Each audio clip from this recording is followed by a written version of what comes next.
안녕하십니까. 코로나19 팬데믹이 주일 예배의 풍경을 바꾸어 놓았습니다. 평소처럼 교회를 가지 못하고 또 즐겁게 모이지도 못하는 갑갑한 상황이 얼마나 갈지 알 수 없는 상황입니다. 하지만 한국 교회가 유사일에 가장 큰 위기를 맞은 이때를 도약의 모멘텀으로 만들어야 한다는 목소리 또한 높습니다.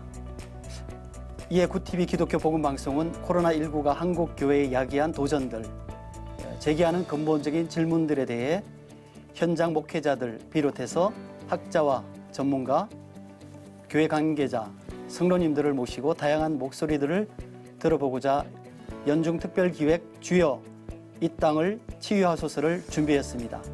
첫 시간은 코로나19로 인해 한국 교회가 가장 직접적으로 맞닥뜨렸던 문제라고 할 수 있는 모이는 예배의 중단에 대한 교회의 대응과 이에 대한 교회 안팎의 반응에 관한 이야기로 시작해 볼까 합니다. 다시 하나 되게 하옵소서. 한국교회를 회복시키시고 부흥케 하사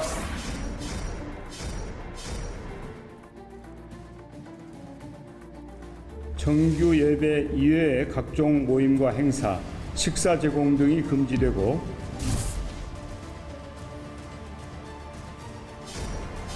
최근 정부가 코로나19 방역 강화를 이유로 교회 소모임 금지 조치를 내린 것에 대해 한국교회가 반발하고 있습니다.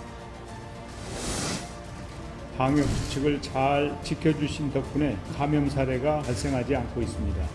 교회의 방역 강화 조치를 7월 24일부터 해제하고자 합니다.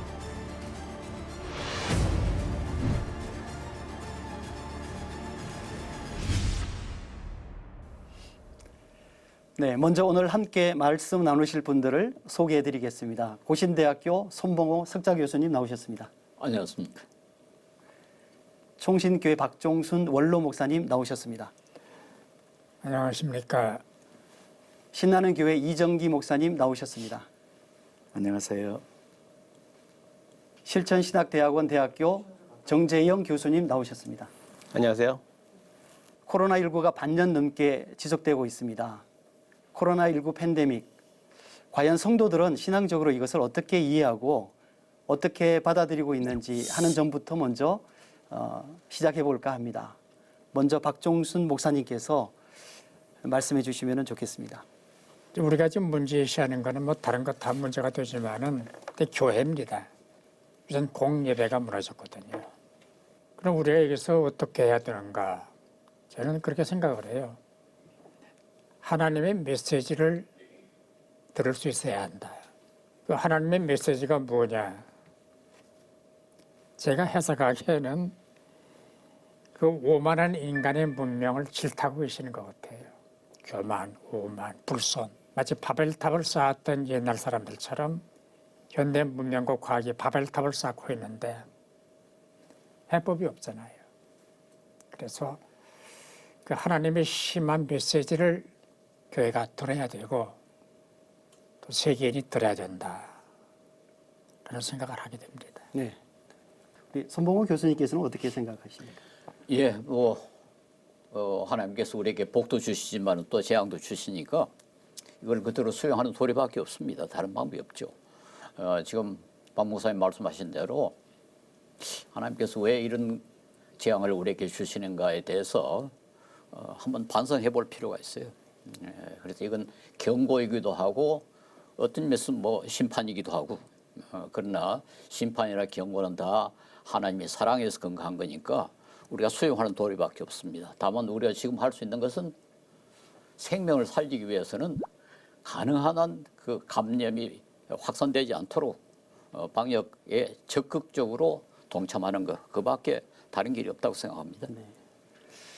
교회를 다니고 계시는 이정기 목사님은 또 특별한 소회가 있으실 것 같은데요. 예, 이 사태가 이렇게 오래 갈 거라고는 저는 생각하지 못했던 상황이었고요. 근데 그 어느 것 하나 우연은 없잖아요. 다 하나님의 허락하심 속에서 진행이 되어지는 것인데 성도들 입장에서는 하나님의 주권, 하나님의 섭리를 믿어야 될 것 같아요.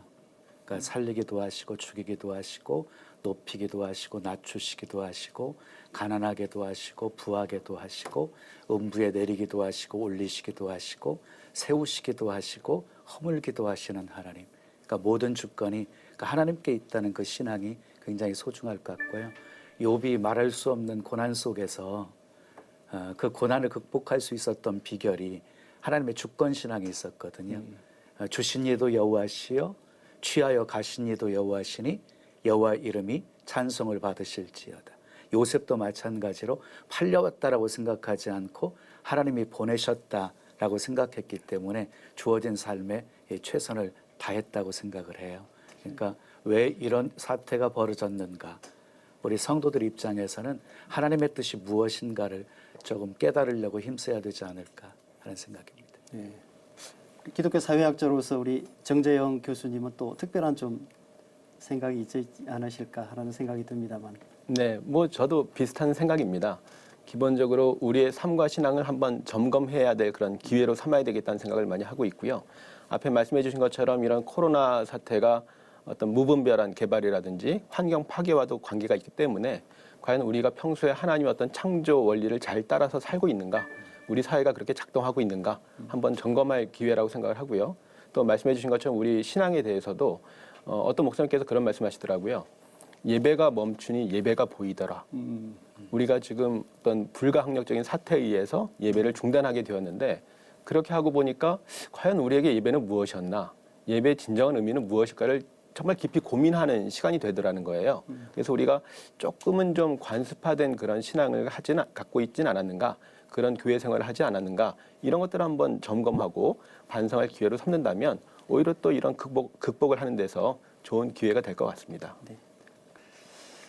코로나19로 인해서 가장 달라진 것이 있다면 안 만나고 안 보이고 이런 아마 현상이 되지 않을까 싶습니다.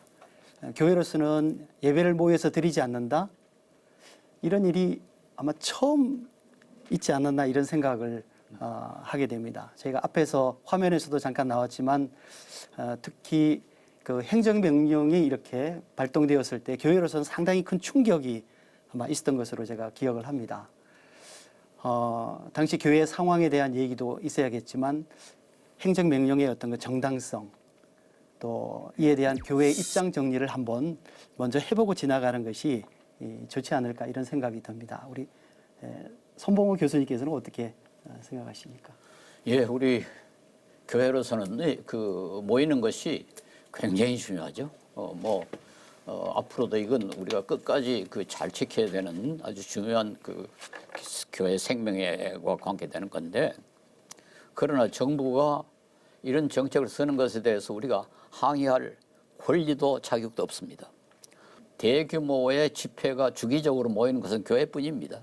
그런데 거기서 벌써 여러 교회에 집단 감염이 일어났으니까 정부로서는 국민의 생명을 살리기 위해서 이렇게 할 도리밖에 없어요. 저는 그것에 대해서 항의할 권리가 우리에게 없다고 생각합니다. 저는 적극적으로 순응해야 된다고 생각합니다. 그리고 오히려 더 적극적으로 이 방역에 관심을 써서 지금 예배 모이더라도 정말 좀 규칙을 잘 지켜가지고 사람의 생명을 한 사람이라도 아껴야 되지 않겠습니까? 이건 종교 탄압의 문제가 아니고 국민의 생명을 살리는 그런 정책이기 때문에 여기에 우리가 순응하지 않는다는 것은 뭐 살인하지 말라는 계명에 충실을 하지 않는 것과 비슷하다고 저는 생각해요. 말씀대로 방역을 철저히 해야 되면은 틀림이 없습니다. 근데 마치 교회가 주범인 것처럼 교회도 피해자예요. 그렇잖아요. 네. 뭐 교회가 방역을 안 해서 코로나가 뭐 어떻게 됐나요? 그 지금 한국 교회 수가 8만 4천 개 정도 되더라고요. 술집 수는 11만 9,112개예요. 술집보다 작아요. 교회가 많아야 되겠어요? 술집이 많아야 되겠어요? 교회가 주는 해악이 큽니까? 술집이 주는 해악이 큽니까? 근데 중대본 그 7월 29일 발표를 보니까 누적 확진자가 14,269명이더라고요. 근데 교회 관련 확진자가 이제 수도권 개척교회 모임에서 119명, 성지 순례 다녀온 분들이 41명, 그리고 몇 교회에서 발병, 감염된 분들 합해서 302명이에요. 교회를 통한 확진자가. 술집 클럽 감염자만 269명이에요. 어디는 봐주고, 어디는 명령을 내리고. 말씀하신 대로 교회가 행정명령을 받아들이고 지켜야 되지만은 또 사실은 교회는 명령을 지키는 것은 아니에요. 예배 모이지 마라, 선교하지 마라, 안 할 거예요, 교회가? 해야 되잖아요. 명령대로 교회가 범사를 따라간다고 하는 것은 저는 좀 생각을, 목표를 했고 한 사람이기 때문에 그럴 거예요. 그렇게 생각을 합니다. 시작부터 굉장히 좀 진지하게 얘기가 되는 것 같습니다. 저는 사실 이제 두 분 입장에 다 공감되는 부분들이 있는데요. 일단은 이제 그 과정들 다 아시지만 초기에 이제 신천지를 통해서 급속하게 전염병이 확산이 됐는데 그 부분에 대해서 이제 우리들은 정통 교회에서는 이제 이단이기 때문에 잘못된 신앙관이 있어서 그런 것을 이제 많이 얘기를 했던 것 같아요. 근데 나중에 이제 정통 교단에 속한 교회들에서도 이제 발병이 하게 되면서 굉장히 당황스럽게 됐었고 그게 이제 사회적인 어떤 일부 비난 이런 것들이 나오게 된 계기가 된 것 같습니다. 그러다 보니까 이제 정부에서는 저는 탄압이라고 보는 건 좀 무리지 않을까 싶고요. 이게 전염병 관리 차원에서 우리나라 어쨌든 세계적으로 선제적인 방역을 한 나라로 이렇게 알려져 있는 것처럼 이번 사태에 대해서도 더 확산되기 전에 좀 미연에 방지하려는 그런 차원이었다고 생각이 들어서 일단 저도 교회가 일단 공공기관의 하나로서 이런 정부 시책에는 준수하고 따르는 게 맞다고 기본적으로 생각을 하는데 또 앞에 말씀하신 것처럼 형평성에서는 조금 좀 아쉬운 부분이 있지는 않은가, 좀 성급한 결정이지 않았을까 이런 생각들을 좀 하게 되는데요. 물론 이제 다른 종교하고 어떤 형평성도 있지만 제가 볼 때는 우리 정부뿐만 아니라 우리 일반 국민이나 많은 사람들이 종교 자체를 조금 가볍게 여기는 것은 아닐까 이런 생각도 좀 듭니다. 아까 말씀하신 것처럼 클럽이라든지 가게라든지 이런 데는 이제 생업과 관련되기 때문에 먹고 살아야 되니까 그걸 지나치게 통제할 수는 없는 거라고 다 이해를 하고 있는데 그렇다면 종교 활동은 상당히 부차적이고 모여도 되고 안 모여도 되는 이런 부류로 취급하는 느낌이 많이 드는 거죠. 교회 입장을 조금만 물어서 네. 조치를 취했으면 그래도 좀 수긍하는 차원에서 되었을 텐데요. 네. 일방적으로 좀 교회 입장은 전혀 고려하지 않은 상황에서 행정명령을 내렸기 때문에 네. 교인들 입장에서도 네. 참 이해할 수 없는 카페라든지 식당이라든지 더 마치 마스크 안 쓰잖아요. 더 위험한 상황인데 오히려 교회가 더 안전한데 이제 그러다 보니까 이제 그런 오해를 살 수밖에 없는 상황이었지. 예, 저는 정부가 성급했다는 것에 대해서 반대하지는 않습니다만은 저는 교회가 자진해서 지금보다 더 심하게 우리 조심해야 된다고 생각해요. 네. 정부가 기독교를 탄압하기 위해서 그게 한 게 아니고 생명을 한 사람이라도 살기 위해서 하는 건데 거기에 대해서는 교회가 훨씬 앞서 나가서 적극적으로 협조해야 되지 않겠습니까? 그리고 교회가 그렇게 잘한 건 아니에요. 상당한 교회가 지금 집단 감염의 원인이 됐다고요. 그리고 우리가 신천지 물론 이단이지 기독교 이단입니다. 우리 기독교가 만들어낸 괴물입니다. 이것에서 우리 책임의식을 느껴야 돼요. 한번 통계를 보십시오. 우리나라 감염자의 절대다수, 사망자의 절대다수가 신천지 때문에 나온 겁니다. 그렇다면은 정부나 국민의 입장에서 보면은 저 기독교 때문이다. 얼마든지 말할 수가 있는 거예요. 불공평하게 취급했다 하기 전에 우리가 책임을 통감하고 우리가 더 앞장서야 된다고 생각합니다. 사실 코로나 발생 초기에는 한국 교회가 정부의 권고 사항을 잘 지켰다는 생각이 듭니다. 근데 이제 시간이 지나면서 교회 확진자 수가 계속해서 꾸준히 좀 발생을 하고 이러면서 사회적으로 좀 여론이 좀 악화되어지고 부정적 방향으로 흐르기 시작한 것이 아닌가 이런 생각이 듭니다. 우리가 교회의 입장에서 우리가 뭘 그렇게 잘못했나 이런 생각이 좀 들기도 해서 좀 억울한 면이 없지 않아 있습니다. 그래서 사실은 이 코로나 발생 후부터 지금까지 한국 교회가 이것에 어떻게 좀 대응을 해왔는지 하는 것에 관해서 지금 말씀하셨던 거 이어서 조금 나누어 주시면 좋겠습니다. 정부가 우리에게 뭐 요구하기 전에 기독교 앞장을 섰더라면 참 좋았을 만했다. 가령 지금 외국에서 들어온 사람들을 격리 수용하고 있잖아요. 저는 우리 한국 교회가 가지고 있는 기도원, 수련, 연수원, 우리 내놓겠다. 응? 이 우리 공간을 좀 사용해라. 그리고 우리 한국 교회가 십시일반 기부해가지고 우리 비용을 우리가 담당하겠다. 그렇게 했더라면 얼마나 좋았을까. 그 다음에 항체 이를 통한 이 치료제를 개발하는데 여기에 그 자진해서 좀 피를 좀 제공해 주세요 했을 때 부산의 온천교회가 앞장서 가지고 그 교회 모든 그 감염되던 사람이 전부 피를 제공했습니다. 얼마나 멋집니까? 그때 한국 교회가 우리 기독교인들 가운데 감염되던 사람이 모두 나와자 이렇게 해가지고 이 치료제 개발에 도움을 줬더라면 얼마나 좋았을까. 이번에 그 만해 대상 불교 지도자를 기념하는 만해 대상입니다. 그 대상을 대구 동산병원에 줬어요. 불교 기관이 기독교 병원에다가 상을 줬는데 왜 그랬습니까? 동산병원은 공공의료기관이 아닙니다. 그렇게 하지 않아도 되는데도 불구하고 자발적으로 나가서 치료에 앞장섰기 때문에 우리 기독교의 체면을 살렸다고요. 그러니까 우리 기독교는요, 우리 권리 주장해가지고는 그건 사람들은 칭찬을 못 받습니다. 우리는 권리는 주장하지 말고 어쨌든 우리가 봉사해야 된다. 우리가 잘못한 건 잘못했다. 그게 빨리 하는 게 우리 기독교다운 모습이라 그렇게 생각합니다. 네. 코로나 초기 대응은 다 어려웠습니다. 정부도 어려웠고요. 뭐 교회는 더더구나. 근데 몰랐어요. 이게 얼마나 무섭고 얼마나 심각한 걸 몰랐다고요.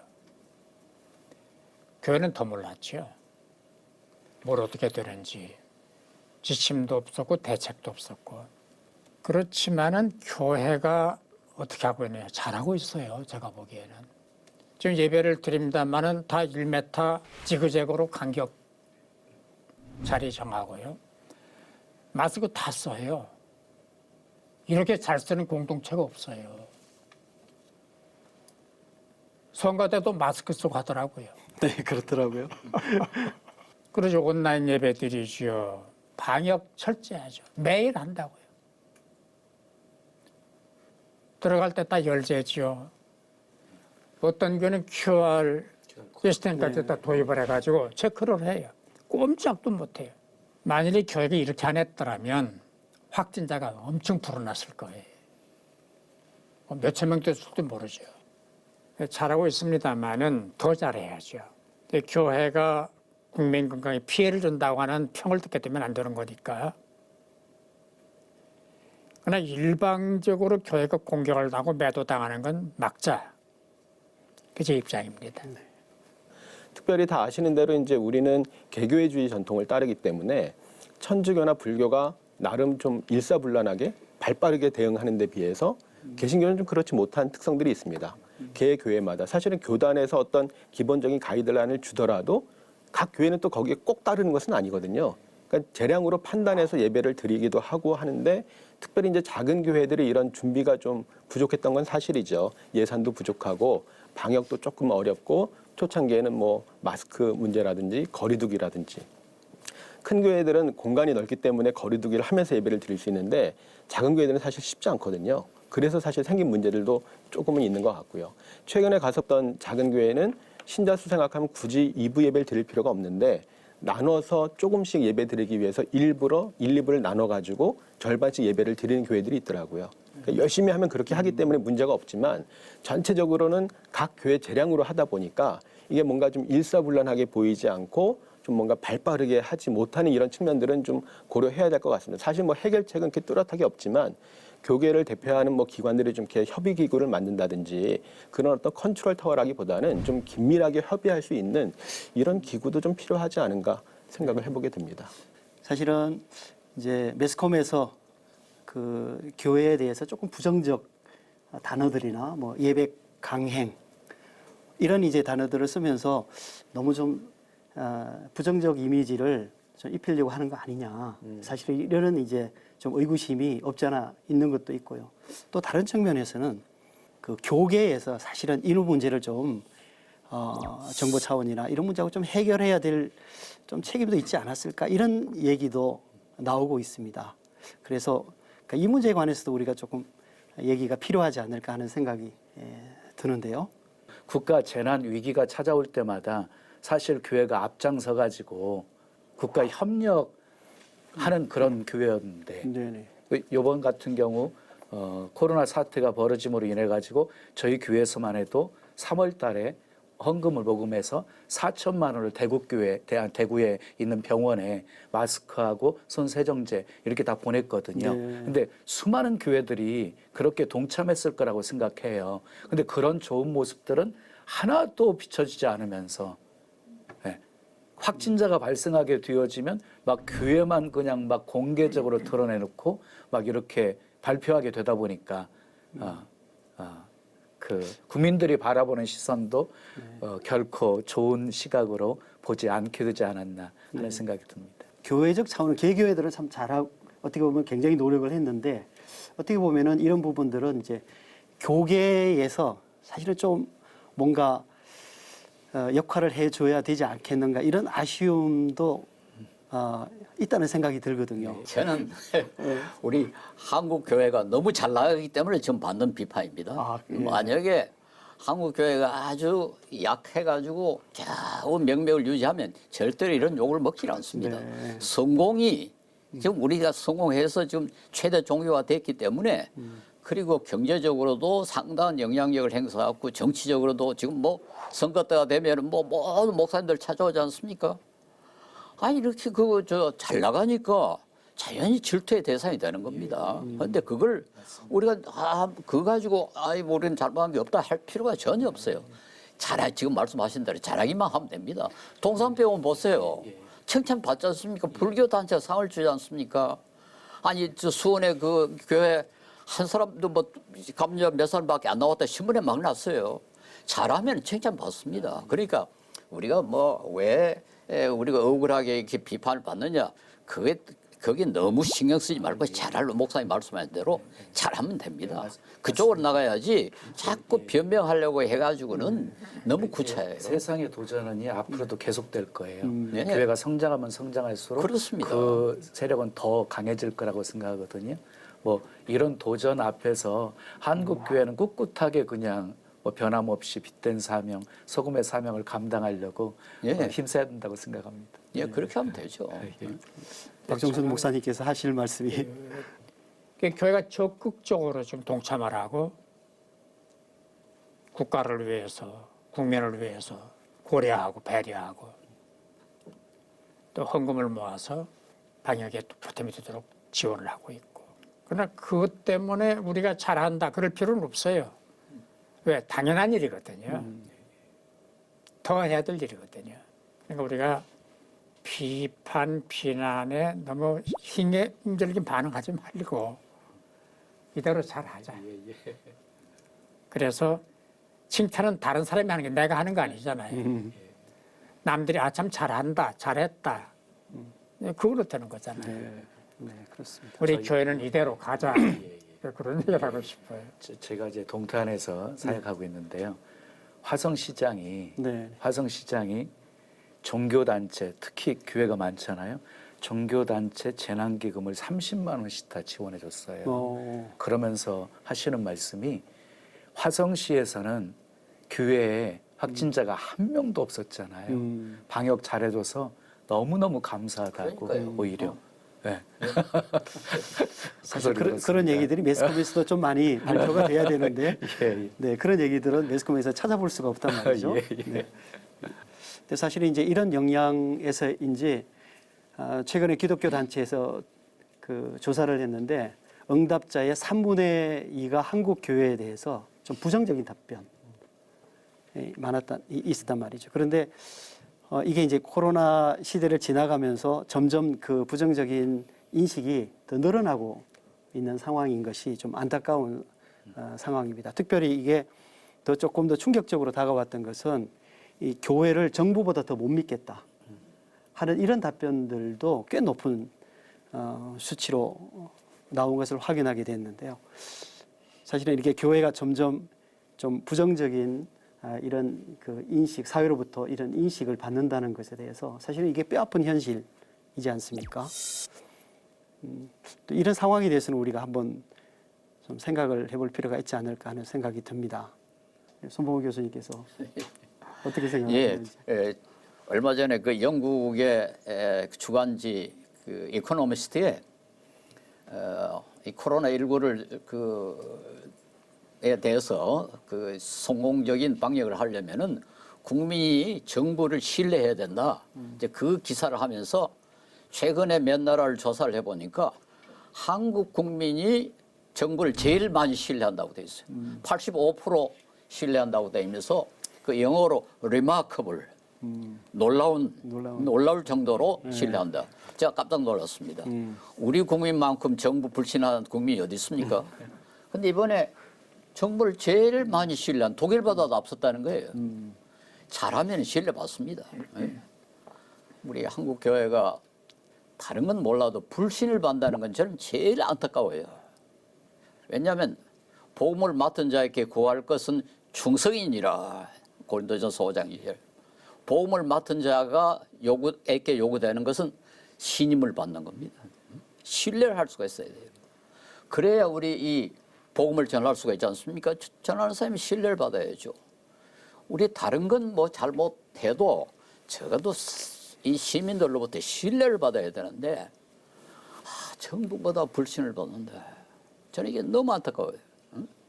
이건 우리가 정말 좀 근본적으로 회개하고 한번 따져봐야 됩니다. 왜 우리가 불신을 받는가? 물론 여러분이 말씀하신 것처럼 억울한 면이 있습니다. 잘하는데도 불구하고 나쁘게 보는 거. 그건 뭐 아까도 말한 것처럼 우리가 너무 성공했기 때문에 그런 건 뭐 어쩔 수 없습니다. 어쨌든 간 이제는 우리 교회가 그래도 한국 사회에서 가장 신뢰를 받는 그런 기관이다. 그 소리를 우리가 듣도록 해야 되는데요. 뭐 간단합니다.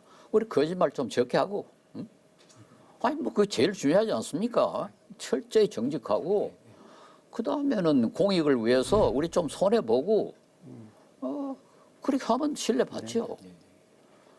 너무 우리만 좀 성장하겠다, 우리만 잘 되겠다, 우리만 복 받겠다 하니까 사람들이 저놈들은 뭐 자기들만을 위해서 지금 신앙생활 하나 이런 불신을 받는 거 아닙니까? 네, 그래서 저는 이번 기회에 아주 우리가 근본적으로 한번 우리 한국교회를 바꿔야 된다. 이런 운동이 일어났으면 좋겠습니다. 예, 이 부정적 평가를 받는 이유가 여러 가지가 있겠습니다만은 그 사회적 책임을 소홀히 하는 거, 이 개교회주의, 큰 교회 목사, 큰 교회, 돈 많은 교회, 많이 모여야 건물이 커야 되고, 대는 대로 존재 가치가 있는 거고, 소는 소로서 존재 가치가 있는 거예요. 그리고 여기서 우리가 하나 짚어둘 거는 교회론인데요. 우리가 자칫 잘못하면 객관화해서 박종순 목사 교회를 비난을 한다. 내가 교회잖아요. 건물이 교회가 아니거든요. 그러니까 내가 교회를 비난하는, 내가 나를 비난하는 거예요. 3단 논법으로 얘기를 해볼까요? 교회는 썩었다. 내가 교회다. 고로 나도 썩었다. 가 되는 거예요. 어떻게 썩은 놈이 썩은 교회를 얘기를 합니까? 나는 바른가? 나는 정당한가? 나는 옳은가? 나는 흠결이 없는가를 점검을 해야 돼요. 자아 성찰 없는 사람들이 자꾸 돌을 던지고 창을 던지면 꼴이 뭐가 되겠어요? 그럼에도 불구하고 교회는 수용을 해야 돼요. 우리는 어떻게 자세를 취해야 되는가 하는 점검이 필요하다고 생각을 해요. 신뢰성 회복하는 네. 차원에서만 말씀드릴게요. 네. 신뢰성을 회복해 가야 되는데요. 이제 가장 큰 신뢰를 잃어버린 문제는 저는 목회자에게 책임이 있다고 생각해요. 그러니까 결국 성도들은 목사님의 말씀을 듣고 영향을 받아서 그 말씀 붙들고 살아가게 되어지다 보니까요. 성경 전체를 보게 되어지면 하나님께서 원하시는 삶이 십자가의 삶이에요.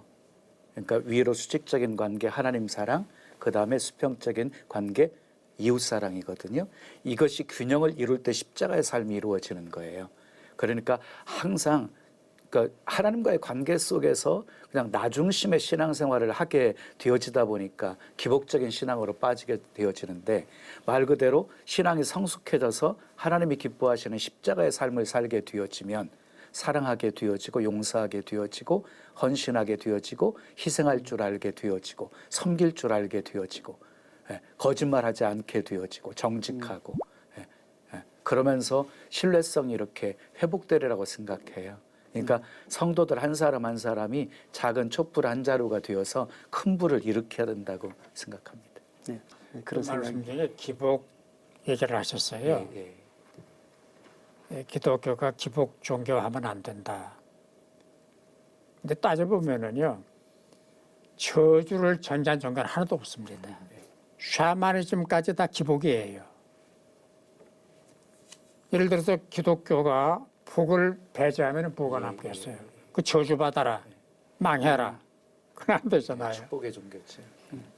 중요한 거는 복을 받은 복을 나눠야 돼요.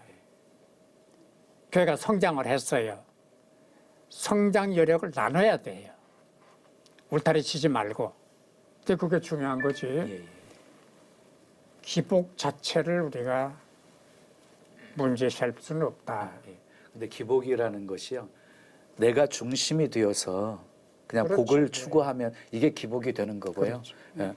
그 복 받아서 축복의 통로로 쓰임 받게 되어진다면 그게 참된 그렇죠. 복이라고 네. 생각하거든요.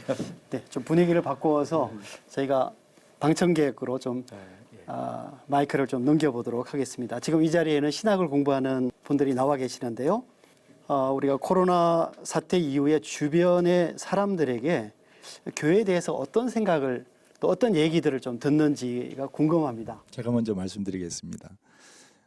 제가 안양에 있는 교회를 다니는데 교회에서 예배하는 방식이라든지 여러 가지 문제가 있는데 더 어려운 것 중에 하나가 안양에서 이제 감염 소식이 전해지니까 아는 분들이 연락이 옵니다. 혹시 너희 교회 아니냐? 그다음에 왜 교회에서 감염 얘기가 자꾸만 나오느냐? 저희가 좀 더 조심하고 저희가 좀 준비해서 그런 이제 결과치가 안 나왔으면 좋았을 텐데 하는 아쉬움이 있습니다. 그래서 이제 그분들이 얘기하는 것 중에는 오히려 이제 방송을 듣고 염려하는 부분도 하나 있지만 오히려 교회가 이렇게 코로나로 인해서 교인들이 안 모이면 그런 재정적인 문제는 어떠냐, 그다음에 모이지 못했을 때 그런 교회의 성도들의 수가 줄어들면 어떠냐 이런 걱정을 하는 그런 부류도 있습니다. 그래서 그런 것이 병행이 되긴 합니다만은 이왕이면 앞으로 그런 과정에서 우리 교회의 역할이 필요하다 생각이 들었습니다. 우리 첫 번째 말씀하신 것에 대해서 우리 박종순 목사님께서 한번. 일단 그 교회의 공공성 앞으로 얘기가 나올 겁니다만은 예배가 회복이 돼야 되거든요. 지금 제가 나가는 충신교회도 이 온라인 예배를 드립니다. 네. 제가 7월 셋째 주에 설교를 했어요. 한 번씩 하거든요. 제가 설교 본론 들어가기 전에 이런 얘기를 했어요. 여러분 지금 온라인 예배 드리고 계시죠? 세수했습니까?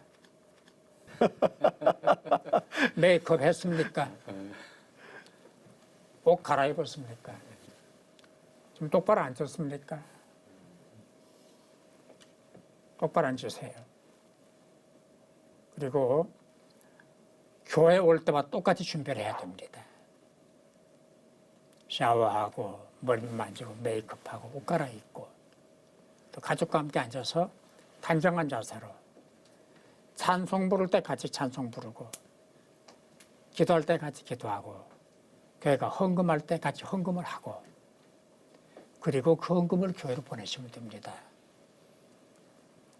이제 그런 얘기를 했더니요. 온라인 예배 드리던 사람이 깜짝 놀라가지고 교회로 왔어요. 예배 드린다고.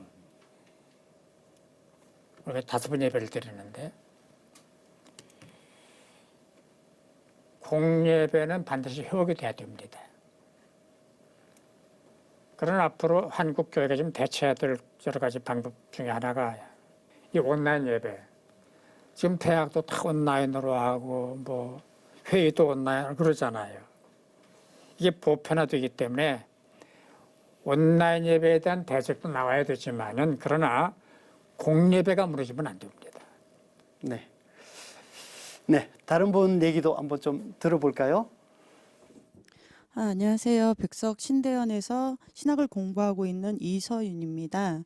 여러 방송 매체나 그리고 또 유튜버나 이런 곳에서 교회를 비판하는 글들이나 그런 방송들이 나오고 있을 때 더 많이 힘든데요. 그것은 예배를 드리는 것이 헌금 때문이 아니냐.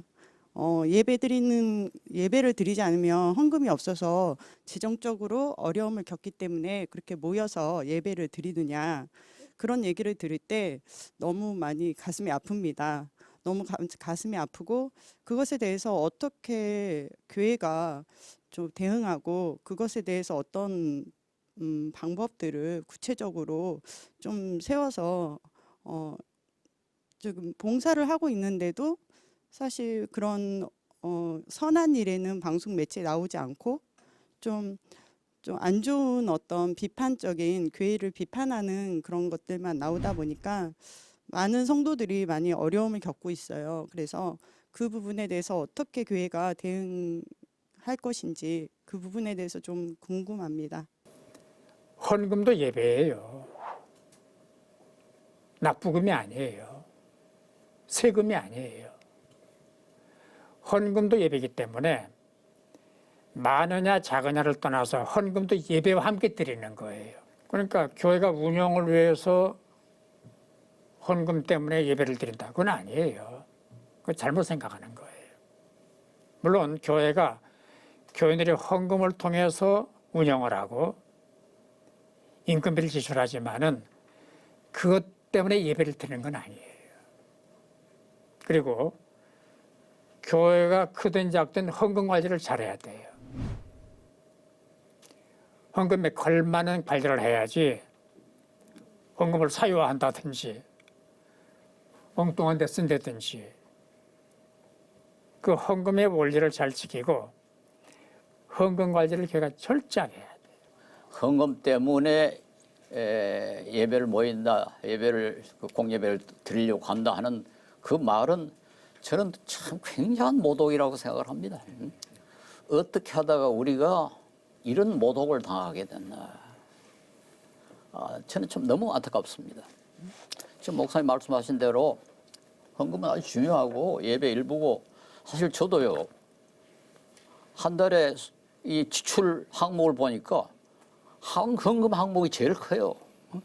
좀 뭐 나이가 많으니까 별로 할 일이 없어서 그런지 모르지만 그만큼 저도 이 헌금을 중요시하는 그런 사람입니다. 그러나 어떻게 하다가 우리가 헌금 때문에 예배를 모인다는 소리를 듣게 됐느냐. 이게 지금 우리가 심각하게 반성해야 됩니다. 예수님도 돈이 우상이 될 수 있음을 분명히 말씀하셨어요. 하나님과 재물을 겸하여 섬길 수 없다. 그 말씀이 뭡니까? 돈이 하나님과 라이벌이 될 수 있다는 겁니다. 이건요, 그때도 그렇고 지금도 그렇고 지금이 훨씬 더 심합니다. 현대 사회의 우상이 뭐냐? 무슨 뭐 조각이, 부처니 그게 중요한 게 돈입니다. 돈. 그래서 저는 한국 교회가 정말 다시 살아나려면 다른 건 못해도 적어도 돈은 무시할 줄 알아야 됩니다. 제가 이제 목사님께 가끔 좀 반농담으로 이야기합니다. 예배 시간에 저 부자가 들어오거든. 여기 가까이 오지 말고 뒤에 앉아서 예배 잘 보고 가세요. 그렇게 할 수 있어야 됩니다. 그리고 헌금은 우리의 의무니까 열심히 하도록 노력하되 그것 때문에 교회가 무슨 정책을 바꾸거나 뭐 거기에 대해서 무슨 지나치게 강조를 하거나 이런 건 불신자들에게 무시당할 아주 좋은 이유입니다. 모든 사람이 다 돈을 좋아하지만 돈 좋아하는 사람을 존경하는 사람은 아무도 없습니다. 자기도 돈 좋아하지만 다른 사람이 돈 좋아하면 무시합니다. 우리 교회가 존경을 받으려면 돈을 무시해야 된다. 앞으로 저는 이게 우리 한국 교회에 나아갈 아주 중요한 방향 가운데 하나라고 강조하고 싶습니다. 네, 사실, 저는 이제 목회하는 입장에서요. 네. 헌금 얘기가 나왔잖아요. 네네. 그 교회들이 헌금 내게 하려고 이렇게 성도들 현장 예배를 그렇게 강행했다. 이렇게 매스컴이 발표했을 때 얼마나 속상했는지 몰라요. 그렇죠. 모독입니다. 예, 모독이에요, 예, 말 그대로. 모독입니다. 말 그대로 요즘 온라인으로 다 언급하거든요. 네, 네. 그게 아니거든요. 네, 네. 근데 이제 지금까지 초유의 사태였고 지금까지 전쟁 통해서도 그런 상황 속에서도 예배를 해왔던 한국 교회가 헌금 거두려고 뭐 이렇게 현장 예배를 고수한다 이쪽으로 몰고 가는 것이 너무너무 속상했습니다. 네. 사실은 저희가 교수님 한번 말씀대로 네네. 그런 빌미를 제공하지 말자는 얘기죠. 그렇죠. 예, 예. 그겁니다. 예. 그러니까 헌금 많이 하자고 하고 교회는 잘 써야 돼요. 바로 써야 돼요. 이제 그러면 욕먹을 일이 없잖아요. 네, 그렇죠. 코로나 시대의 세상의 도전으로부터 한국 교회와 성도들이 어둠을 걷어내고 그 빛을 발하도록 굿TV 기독교 복음 방송 연중 특별 기획 주여 이 땅을 치유하소서를 함께하고 계십니다. 교회 정규 예배 외에는 모든 모임을 금지한다라고 하는 발표는 아주 충격스럽고 유감을 금할 길이 없어요. 빈 자리 성전에서 우리 너무나 보고 싶은 성도들을 그리워하며 또 예배를 드립니다. 담임 목사로 안부의 인사를 전합니다. 교회 밖의 시선은 교회의 입장을 이해하고 안타까워하기보다는 손가락질을 하고 있습니다. 교회가 빛과 소금으로 세상에 선한 영향력을 나타내야 하는데 지탄의 대상이 되어버린 현실 앞에 눈물이 납니다. 우리가 겸허히 받아들여야 할 점은 몇몇 교회 공동체를 통하여 확진자가 발생하였고 국민들에게 심려를 끼치게 되었다는 사실입니다. 국가는 모이지 말라고 했는데 교회 권위를 세우기 위해서 막 모이라고 해가지고 전염병의 진원이 되게 하는 여러분 그런 우를 범해서는 안 됩니다. 오늘 우리가 처하고 있는 이 악월 골짜기, 오늘 우리는 악월 골짜기가 아니라 지금 코로나 골짜기를 지나고 있어요. 자, 이 코로나의 골짜기, 고통의 골짜기에서 어떻게 희망의 드라마가 새롭게 펼쳐질 수가 있을까요?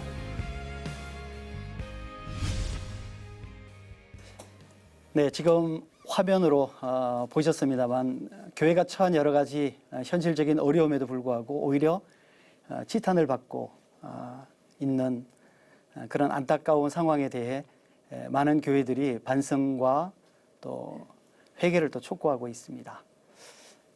그러니까 이런 일들이 왜 일어나는가를 우리가 생각해 보면서 이 시간에는 그 교회의 사회적 공공성 또 사회적 기능이 무엇인가 또 그것이 왜 필요한가 하는 것에 관해서 우리가 한번 또 짚어보는 것이 필요하지 않을까 하는 생각이 듭니다. 우리 정재윤 교수님. 네. 사실은 우리 손봉호 교수님 이렇게 만드시고 헌신하신 기은실이란 단체에서 사회 신뢰도 조사라고 오랫동안 해오지 않았습니까? 네네. 10년 넘게 조사를 했는데 한 5번인가 한 걸로 알고 있는데요. 그 수치가 10년 동안 변하지 않습니다. 교회를 신뢰한다는 응답이 전 국민 중에 한 20%밖에 되지 않고요. 그 점수로 보면 100점 만점에 60점이 채 안 되는 점수예요. 낙제점이란 얘기입니다. 그 조사를 담당했던 리서치사 대표가 당시 했던 말을 이렇게 확인해 보니까 이것이 만일 시장 조사라면 교회는 출시 불가 상품입니다. 물론 우리가 사회적으로 인정받기 위해서 뭐 신뢰받기 위해서 신앙생활을 하는 것은 아니지만 결과적으로 이것은 우리가 사회와 소통하지 못했다라는 얘기가 되는 것이고 우리가 아무리 뭐 대단한 진리를 가지고 있고 복된 소식을 전한다고 해도 신뢰하지 않는 사람 말에 귀를 기울이지 않기 때문에 사실은 전도하기도 어렵고 여러 가지 귀한 사역을 하려고 해도 사회에서 인정받지 못하는 그런 점에서 우리의 신앙이 개인 영역에 사사로운 영역에만 머무르는 것이 아니라 공적인 차원, 공적인 책임을 갖는다는 것은 매우 중요하다고 생각을 합니다. 네. 요즘에 그 공교회, 공적 신학 화두로 떠오르고 있거든요. 교회의 어떤 공공성을 강조하는 얘기들이라고 보는데요. 그 본회포가 이런 말을 했더라고요. 교회는 자기가 속해 있는 사회와 공동체로부터 분리되어 존재할 수 없다. 교회가 공동체, 사회, 국가를 떠날 수 없다는 얘기거든요. 그 교회가 둘이잖아요. 지상교회가 천상교회가 있고 지상에 있는 교회는 땅에 발을 붙이고 있는 거예요. 그러니까 역사를 외면할 수가 없고 사회를 외면할 수가 없고 이웃을 외면할 수가 없고 그래도 공적인 책임을 교회가 지자는 얘기거든요. 안 한 건 아니에요. 많이 했어요. 근데 뿔뿔이 했어요. 그러니까 누가 어디서 뭘 하는 줄 몰라요. 주님 말씀대로 예수님 하는 게 예수님 모르게 하라고 그랬잖아요. 너무 충실한 거예요, 거기에. 그래서 전혀 요즘에 조금 교회가 뭐 발딱발딱하고 뭘 알리려고 그러지 옛날에는요 전혀 몰랐어요. 근데 그런 단점을 교회가 가지고 있긴 합니다만은 그럼에도 불구하고 교회는 조용하게 해야죠. 일단 교회 공공성을 회복을 하고 섬김, 나눔, 베품 그게 십자가 정신이니까 바로 그것이 공공성을 회복하는 방법이 아니겠는가. 그 교회 공공성의 회복은 네. 하나님과의 올바른 관계에 기초를 두고 있다고 생각해요. 그러니까 하나님과의 바른 관계 속에 살게 되어지면 하나님이 기뻐하시고 하나님이 원하시는 삶을 살게 되어지잖아요. 그게 사실 초대교회 아름다운 모습의 재현이거든요. 네. 그러니까 초대교회 성도들은 하나님이 주신 축복을 사명으로 생각했어요. 그래서 다 흘려보냈거든요. 네. 예, 그래서 가난한 자가 하나도 없었더라. 자기 재물을 자기 것이라고 하는 자가 하나도 없었다. 이렇게 표현하고 있거든요. 그래서 서로 나눔의 공동체가 되다 보니까 믿지 않는 사람들이 그렇게 나눔을 실천하는 성도들의 모습을 보면서 그 착한 행실을 보고 하나님께 영광을 돌리면서 예수 믿게 되는 역사가 일어나게 되어졌고 복음이 확산되게 되어졌거든요. 그래서 한국 교회가 좀 더 건강해지고 성도들이 좀 더 건강해져서 그렇게 나눔을 실천하는 교회가 되어진다고 한다면 공공성도 회복되어지고 신뢰도 많이 회복되리라고 생각합니다. 네. 예, 일단 뭐 목사님 전적으로 동의합니다. 우리가 정말로 성경에 충실하면 공공성은 당연히 살리게 살아나게 돼 있다고 보는데요.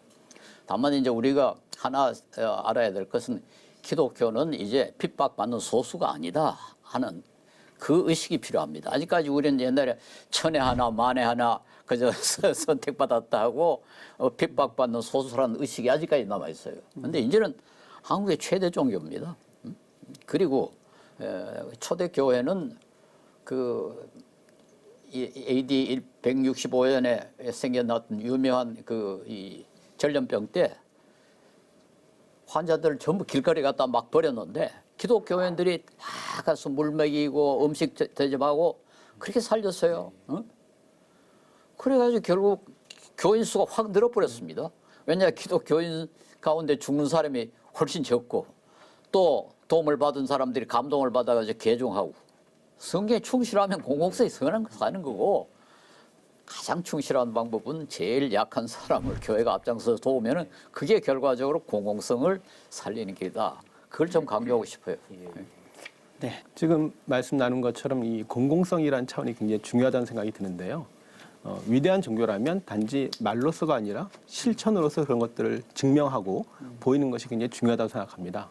근데 우리는 우리 입장에서 나름 열심히 하고 최선을 다하고 있는데 밖에서 볼 때 그런 것들을 인정받지 못하고 또는 이해시키지 못하는 그러니까 소통이 안 되는 이런 측면들도 굉장히 크다고 생각이 들거든요.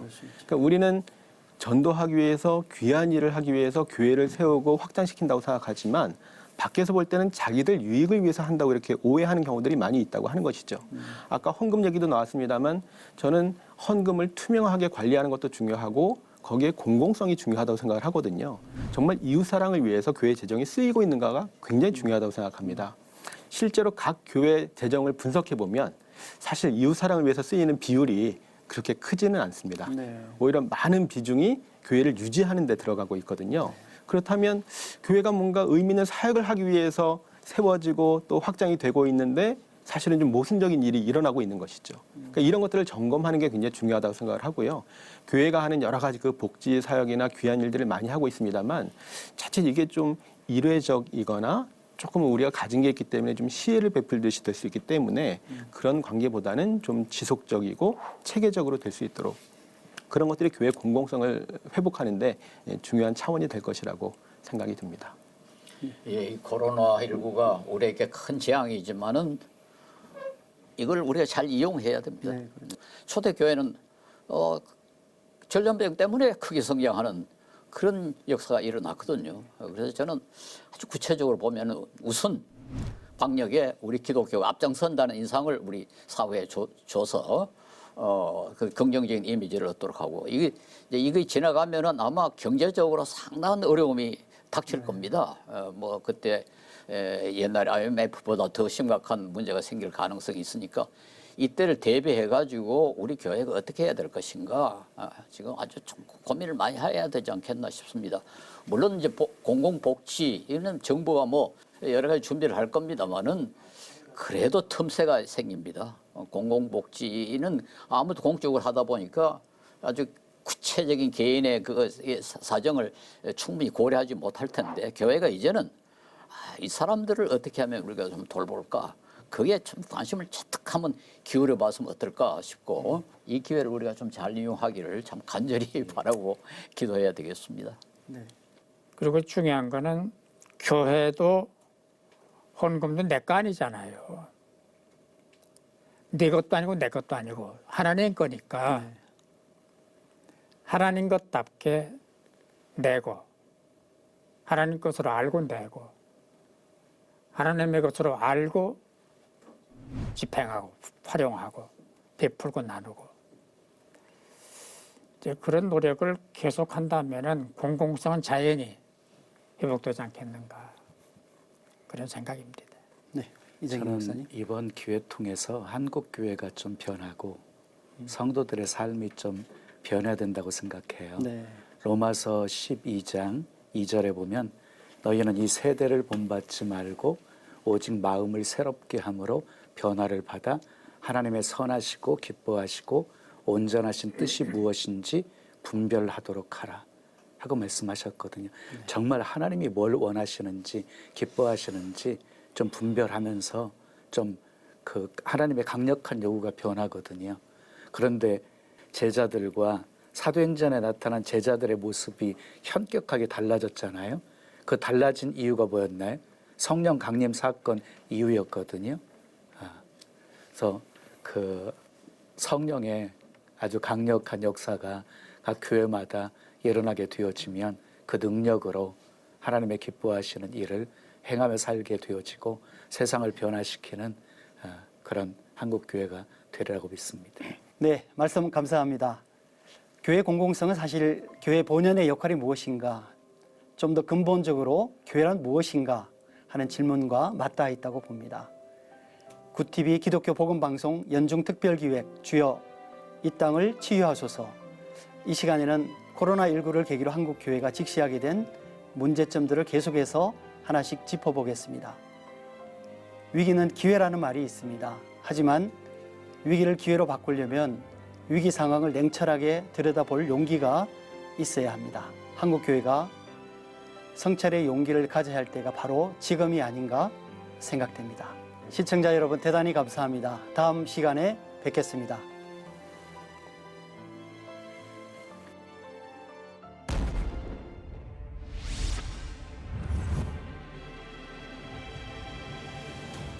이참에라는 그 교인들의 떠남 현상이 좀 두드러지는 것 같아요. 예수님은 좋은데 목사님은 싫다. 예배당 예배가 필요하다는 의견과 온라인 예배나 가정 예배를 대체할 수 있다는 의견이 비슷하게 나왔어요. 코로나의 상황이 한국 교회의 모습을 보여준 것이라고. 코로나19가 터졌기 때문에 만약에 교인들이 우르르 나간다면 그건 이미 그 교회 안에 문제가 있는 것이고